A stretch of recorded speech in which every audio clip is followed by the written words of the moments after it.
In today's video, I'm going to teach you how to remove volume from chart in Thinkorswim. If you're looking to declutter your chart or focus purely on price action, hiding the volume pane is quick and completely reversible.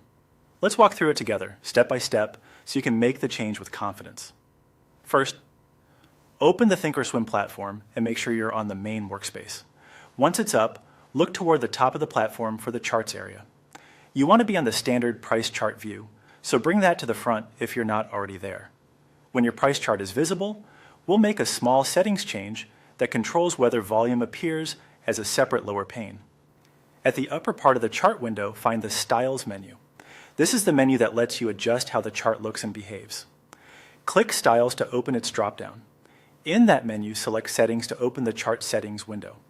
This is where Thinkorswim organizes all the chart-specific options, so you can make precise adjustments without changing anything you don't intend to. Inside Chart Settings, look for the Equities section. You'll see tabs like Appearance, Price Axis, Time Axis, and so on. Choose Equities. This tab groups features that commonly apply to stock charts, including whether the platform displays volume by default. Within Equities, find the checkbox for volume. It's typically labeled to show the volume subgraph on the chart. Uncheck that option.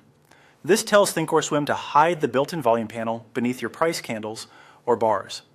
You're not deleting any data, you're just removing that visual layer to keep your workspace cleaner. Before you leave, click Apply to preview the change, and then click OK to confirm it. Your chart should instantly refresh, and the volume pane should disappear, giving you more vertical space for price and indicator views. A couple of quick tips to round this out.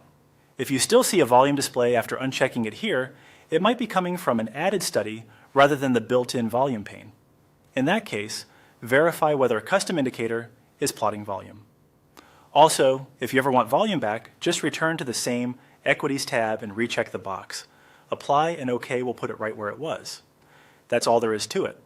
You've successfully removed volume from your Thinkorswim chart, keeping your view focused and streamlined. Thanks for watching, and I'll see you in the next one.